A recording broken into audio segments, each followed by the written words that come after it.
Have you found yourself staring before the mirror, grappling with feelings of helplessness, hopelessness, and uselessness? You are not alone in this world. Several people experience this kind of feelings of low self-esteem. Even in my coaching practice for the last 15 years, I have found some managers experience this low self-esteem. Even leaders have this low self-esteem issue. So when sponsoring managers introduced the coachee to me, they were telling that this guy was not able to give a very hard feedback about the subordinate's performance. This person was not able to assertively hold his views in the meeting. He was not decisive.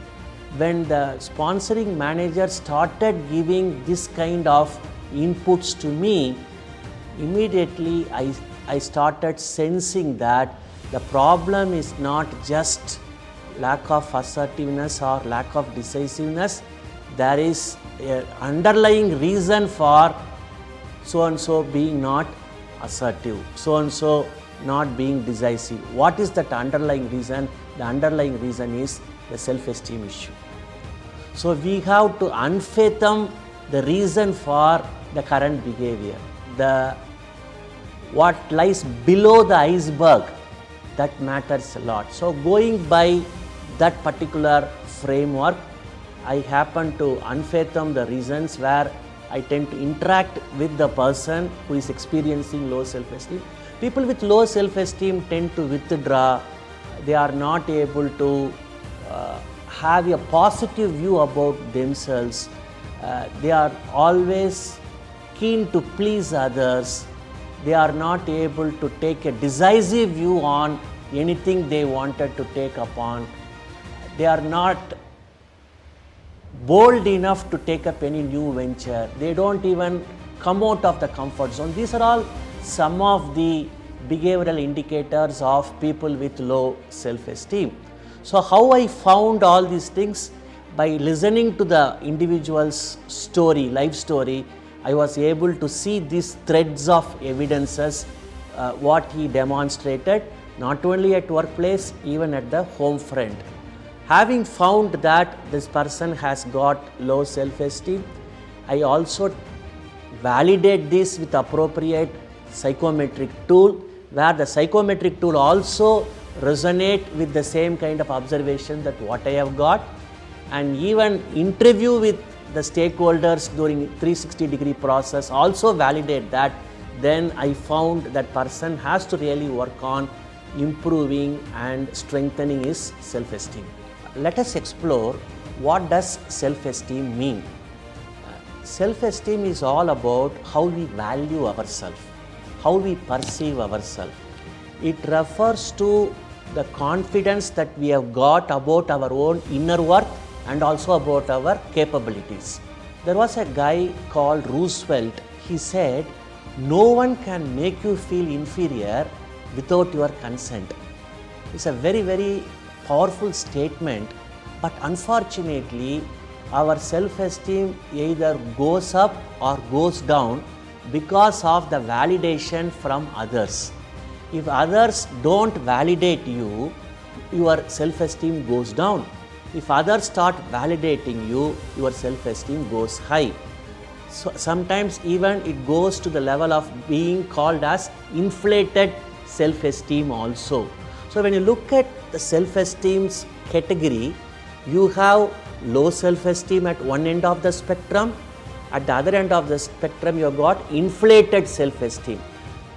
Say for instance, a person with inflated self-esteem appear to be arrogant. They even sound little bit high-handed in the way they talk.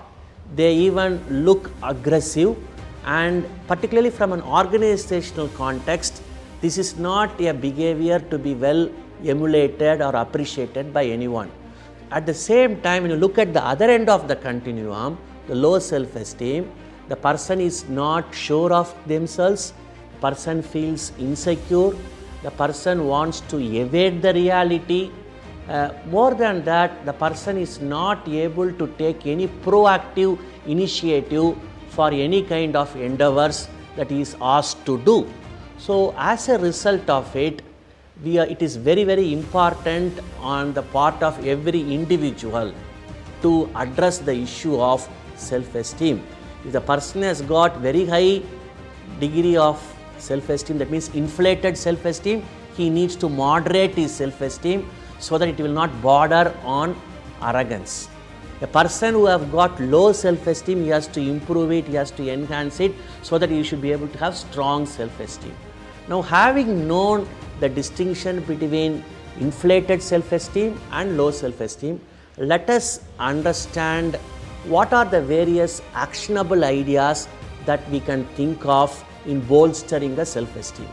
The first idea which I would like to table before all of you is, you have to list out your own achievements. The achievements can be small, it can be mediocre, it can be trivial, or it can be even big. Just enlist out all your achievements, write down and then start seeing it, number one.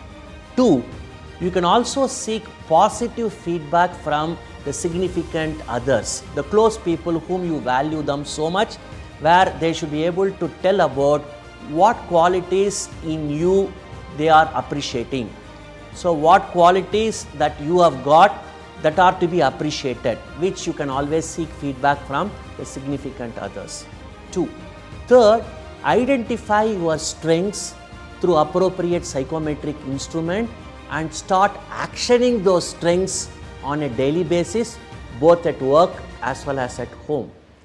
Another important actionable idea I would like to say is, every day start writing affirmations, daily affirmations about I am important, I am significant, I am good enough, I am worthy of all the positive qualities, I am born to succeed. Such kind of positive affirmations also will help.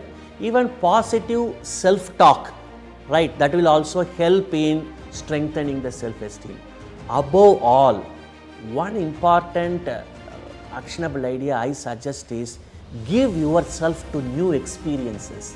The more you give yourself to new experiences, you become more worthy, you become more confident, and you also become competent. There is an acronym called VALUE. I really want to expand that acronym. V stands for value yourself. A stands for accept yourself as you are. L stands for love yourself. U stands for understand yourself. And E stands for empower yourself.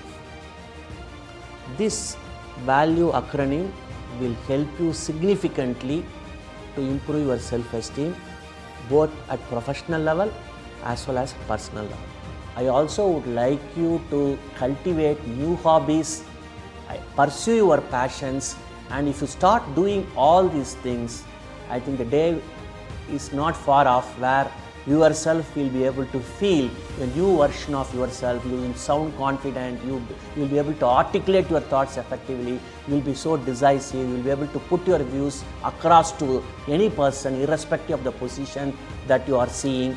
So these are all the ways and means by which you can work on improving your self-esteem. It's actually a journey. It's not a tick chart event which you have to work on with the support of your coach. With your motto of inspiring minds and transforming people, this is Dr. Sadesan signing off.